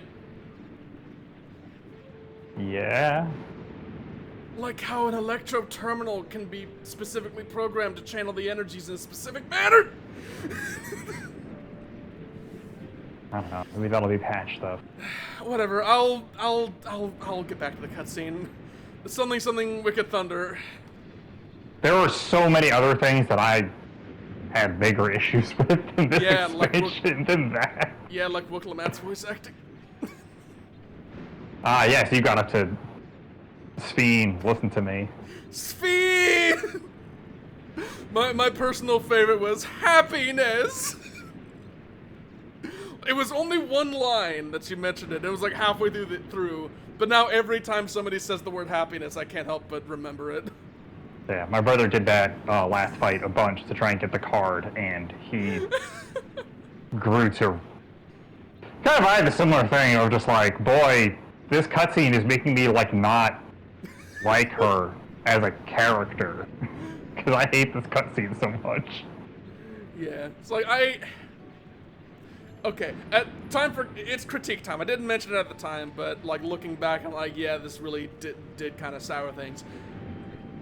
I liked the implication that like everybody was kind of going through their own eternal battle at the time, like individually, and like what we were seeing was like what our battle looked like, as like everybody was fighting off this force that was trying to delete them. Like that I liked that interpretation of it. And then they pushed it. Like, I get it, Wukelamat's the protagonist of this expansion, but everybody has their role. Our role is fighting shit on screen. And I liked that. I like that balance. Like, Wukelamat gets her cutscenes, she gets to frame stuff, but as far as, like, fighting stuff directly goes, that's our time to shine. It's kind of funny going through everything with the duty support stuff. Is they very deliberately go out of their way that if you do duty support to do all the dungeons and trials except the last one, Yeah? you literally have to have Wukelamat in your party for every single one. Yeah. They set up your party in such a way that you have to. It's why Alphanode keeps just randomly leaving. Like all the time, so that Alizé has to be healer. Yeah. Oh, is that? Oh, I hadn't noticed that, but yeah, that does make sense. Yes, they make Alizé your healer for all the duty support stuff. Why not just let Because Alphanode just keeps being like, I have to go do something else. Why not just let Alizé be a DPS? Because then you could not use Wukelamat if you're a Oh, that's tank. why Wukelamat was an all-rounder. She's not an all-rounder, she's not a healer. Oh. She's a tank and DPS. So that no matter what role you are, you always have to have her in the party. I see.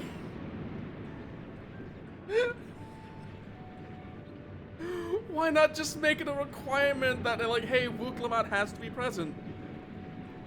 Why not just make that a requirement? You make item level requirements already. You made it mandatory that people did Crystal Tower before Shadowbringers. You have that power, Square. You don't need to ride around it like that. It's okay, we understand.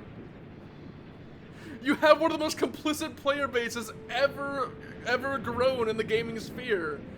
We'll understand, like, Wukelamat has to be present for this if you're doing it specifically in duty support, specifically the first time you've done it, and never again. It's like, that's not something we'll get mad about. But if you, like, make a big deal about, like, oh, everybody's fighting it in their own, like, isolated way, and, like, we're only seeing one side of it, and then afterward we'll see, like, the ending, and then, like, specifically smash them together so Wukelamat can have her moment during the fight that people replay, even though she's gonna be in the cutscene afterward anyway, then people are gonna get a little bit sassy with you. It's just like it really feels like they tried to do the end of Endwalker again, but without, like, Yeah, there was also the that. build that made that work. Yeah, there was also that, like, we didn't need another, like, oh, repeated raid wides and dodge one AoE, while dramatic voice lines happening. We didn't need that. Everything had already been said, and anything left to say was gonna happen in the cutscene after. Like, you learn how to do this in Shadowbringers, just let us do the fight, and then, like, in the cutscene, you can do a fancy, like, that's when you can do, like, oh, boss still moves around a bit, like, oh, Wukelamat comes in and helps. Like, that would've been fine. That would've been fine. Yeah. Wow, usually when other people, come along and talk about things, that's when I, like, get less cynical and stop complaining. But you've kind of unleashed, you've unleashed the sass within me, Gabriel. I kind of had a similar, like, experience with this expansion, where it's like, the more I talked to my brother about it, like, kind of, the less I liked it. Which is usually not how it goes. Like, I even watched someone play through it again, who, like, loved the whole thing front to back. And my reaction through most of, like, the back chunk of it was more just like, yeah? I'm glad this worked for you. But the more I think about it, the dumber it feels. Didn't for me. Yeah. Also, Living Memory didn't hit me at all. Oh yeah, most of Living Memory I was not into. I didn't give a shit. Yeah, it felt very backloaded. That's not even that. I just didn't care, I think, the way they wanted me to. I think it also doesn't help that it's, like, immediately established none of these people are real. Yeah. And so I don't care. Yeah, I realize you're going for kind of an Amalrod situation, but like. Oh, hey. Well, I mean, there's that whole thing where they did the same last dungeon for the 3rd time. But. Well, to be fair, Alexandria was really cool. Yeah, I guess I didn't really care. Also, as someone who likes Final Fantasy IX, it was like, oh, cool, Alexandria, and then it's like, hey, look, it's all getting blown up, and also none of the bosses are actually like things from 9 or something, or from Alexandria. They're just like random cyber garbage. Well, here's the thing. Allow me to rebuke the "it's the same thing again" situation. Shadowbringers Amalrod was a retelling of like the series of events that signaled the end of Amalrod, like as a city. Uh-huh. Like it was a chronology. Yes. Endwalker, the Dead Ends, was like was several different examples of civilizations who did what we were trying to accomplish, and like it didn't work. As like, if this didn't work, how can we expect you to be happy? Alexandria was watching Sphene trying, like, still recalling the kingdom that she saw happy, as it was slowly, over several iterations, stripped from her memory, and we were effectively watching her die. I mean, we were literally watching Alexandria, like, what happened to it when it fell and she died, like, in history. Like, that's what that was. Was it? Yes! I don't know, it felt... I guess the imagery of, like, things corroding and breaking apart hit me more, because, like, I saw it as more of, like, seeing her mental state die, as opposed to watching Alexandria die. Like, I mean, I guess it was probably supposed to be both, but it very much is presented as this is what happened to Alexandria when she originally died, when she got sick and stuff. Like, in theory, that is showing you what she did that got her sick and stuff. And she, like, saves those people in her blimp and all that stuff. I saw that as more of a framing device to like, see her mental state and her memories deteriorating. I saw that as a framing device. I don't think that's what it is. Well, I mean, Alexandria crumbling was not the tragedy of the situation. Sphene going through this degradation and identity death, I think, was the tragedy of the situation. It doesn't really change, I guess, the, like, general format of the dungeon being the same. Or of let's watch the end of a civilization. Well, that I get. And fight some bosses in the process. Yeah. The bosses, like, not being recognizable, that I do understand, though, given the context, I think it makes sense, because the terminal itself, the framing device was Alexandria crumbling, the tragedy of the situation was Sphene slowly dying, the conflict of the situation was antivirus trying to kick us out. So that I'll excuse the bosses being a bit lacking in identity. Nah, it's just that the whole game kind of lost me a lot around, like, I'm trying to think.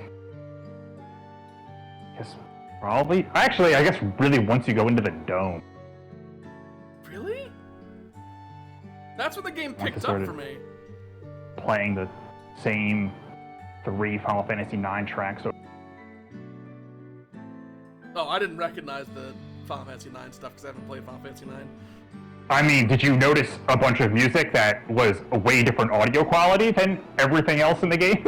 In, like, some of the cutscenes, yeah. Yes, because those were just tracks from Final Fantasy IX. I mean, yeah, I figured that was a reference to something else, but I figured, like, that's Sphene's theme. And they used the same couple over and yeah, whenever over and over. they use a song that plays for about 30 seconds in Final Fantasy. I guess maybe they just really like that song. I think actually their choice of songs was they had to pick songs that didn't include the actual theme song of Final Fantasy IX as part of their motif, which is really? hard, because there's a lot of them. Wait, why was that? In fact, most of them.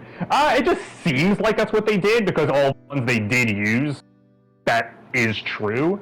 And I can understand them wanting to avoid using anything that had Melodies of Life in it. Just, I feel like from a, musical motif standpoint, I feel like I get that. I see. That is a choice that would make sense to me. I guess maybe they wanted to, maybe they would have wanted to, make sure it has, its own identity. It isn't just Final Fantasy IX. Which, I mean, you can kind of see that in that, the 9 references, for the most part, are either sparing or vague or transformed in some way. Despite this expansion being very themed around 9. No, it's not really. There is almost no Final Fantasy IX in this expansion until that ends. There's one boss before that point, and that's literally it. If there's one issue I'm gonna say I totally personally have against Dawntrail, in the whole Alexandria arc, is that they didn't use it as an excuse to reference Alexander. Yeah, Alexander's important to Final Fantasy IX. Yeah, I presume as much because the whole place is called Alexandria. We didn't get an Alexander fight. Yeah. There's no fates based around him. I googled it. There's no oh haha, it's we're referencing the Alexander raids because you're jumping on an arm, a part of the castle that looks like the arm, nothing like that. I really expected at some point there's gonna be oh, the dungeon boss is summoning Alexander to blast the arena. That's what the raid ride looks like. Haha, it's a Hey, here's a minor thing that bugged the shit out of me, and I've heard literally no one else mention. Yeah? Why didn't Kakua have an accent? Oh my god! I didn't consider it, but now that you mention it, that's really weird, because Erenville has one of the most blatant, obvious accents ever. Everyone, every bunny person we meet has that accent in some manner or another. Erenville Elnespia has it especially hard, and Kafkiwa uses his old name when she references him. Yep. But she has an American-ass voice. Why? I don't know. My thought, because there was a brief thing of oh, well, maybe, he picked up the accent because he's been traveling for a while. But they established he's only been gone for, 3 years? Yeah, and if anyone's gonna pick up an accent, it would have been him. But, I guess they already kind of wrote him into a corner by giving him that accent in the first place to emphasize he was a foreigner to Charlian. Yeah, and then no one from his village has an accent except him. Because, the 2 other people they have? 3? Oh my god, you're right. Why does Erenville talk so weird? Because they cast a guy and then didn't want to be beholden to that, but then it just makes it weird. I was genuinely incredibly distracted by the fact that Kakua didn't have an accent the entire time, and it bothered me. Yeah, because she doesn't sound like she's from Yashalani. She sounds like she's from fucking Baltimore. Well, she sounds like she's from Shaloni. Oh, yeah. Because she sounds American, like all of them. You know, Shalani didn't bother me as a whole, but now that you've mentioned that it's the case with her. Shalani bugged the shit out of me. That's a me thing, partially, because I'll admit, I just don't like cowboy shit, kind of broadly speaking. I mean, that sounds like it's a you problem. Yeah, that's... The American accents is also sort of a me problem, but that all just sounded really weird and Also, I think it was a weird Uncanny Valley thing. I think they were still like writing it like they were British, but then it was like American voices. So it was like. Also, Gabe. I wanted to do like another dungeon or another part of the raid before departing, but we have been whining about Levin sickness and accents for long enough that I actually do have to depart. Okay, yeah, I heard an alarm go off. Figured that. I've had no good time to cut in and say, hey, maybe we should stop this conversation. Oopsie daisy. Whoops. Also, one last thing before I'm going to depart. Okay. Why is Electrope black? Because it's rock? Wouldn't it make more sense if it were some kind of gold or brassy in color? Considering it's from the fucking Golden City? Or like if instead of glowing purple, not... it glowed gold? I mean, it goes purple because it's lightning ether. Yeah, I know that's why, but in that case, why not give it like some kind of golden accent or something? Instead of like, oh, sometimes it goes yellow. I mean, to be fair, the Golden City is just what those people called it. That's not like literally what that place like is called. I know, but like only the door is gold. So why do they? It's gold in there. Memory is gold when you first go there. Yeah. Like the whole place is. So why is nothing else related to Electrope gold?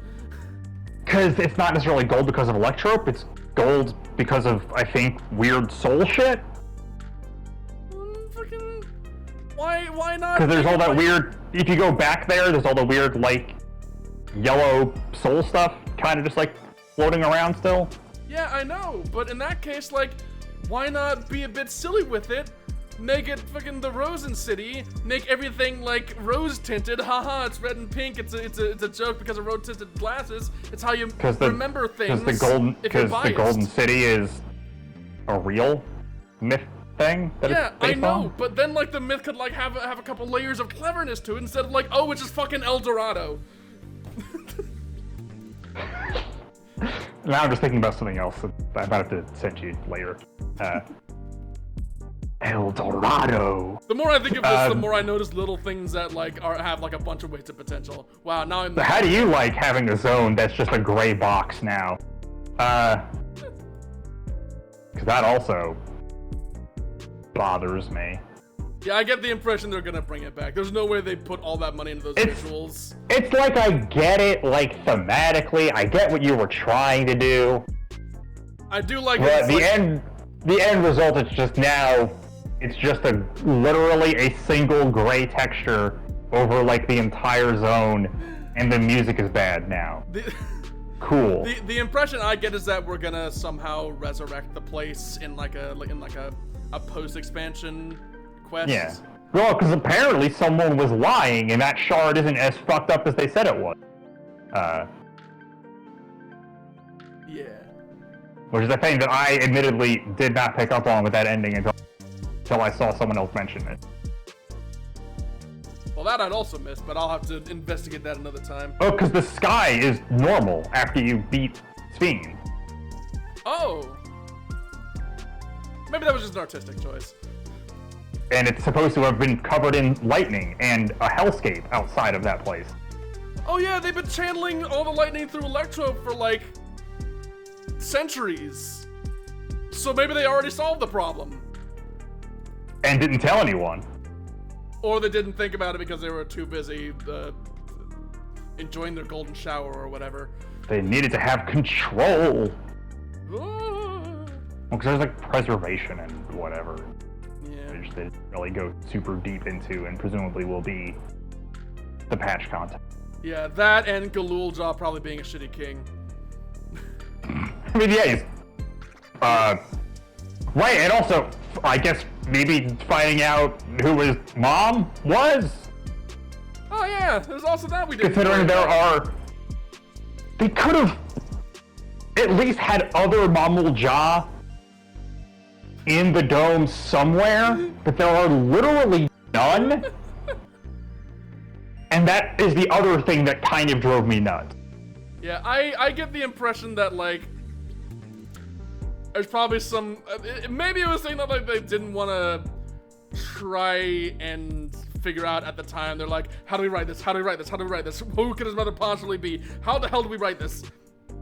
I don't know. It's not even like I need to know who his mom is, but just if there were other Mamul Ja under the dome somewhere, it would be like, okay, there are other Mamul Ja here. His mom could just be anyone. But there are, you see, literally none except for Zeralja. She's the only one there. She's gonna show up in a cutscene at one point, like, so you must have been looking for me, and everyone's Only the gonna be clone. so mad. Which is the other thing that is very possible.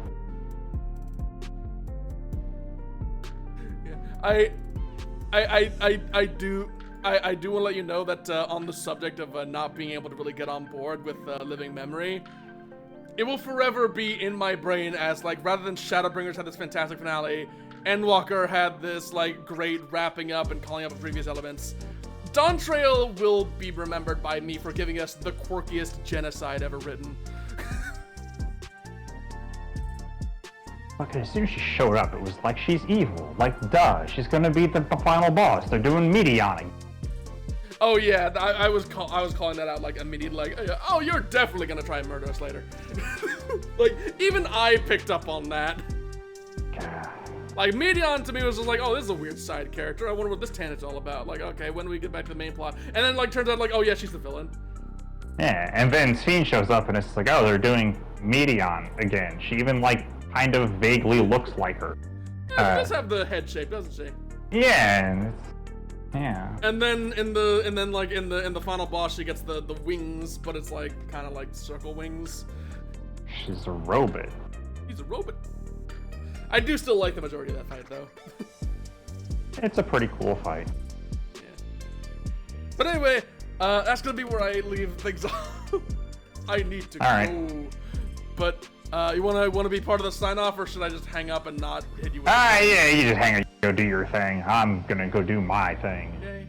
Okay. I'll be doing my thing. Gonna do the other dungeon and the remainder of the raids another time. Should I bring you along for that too?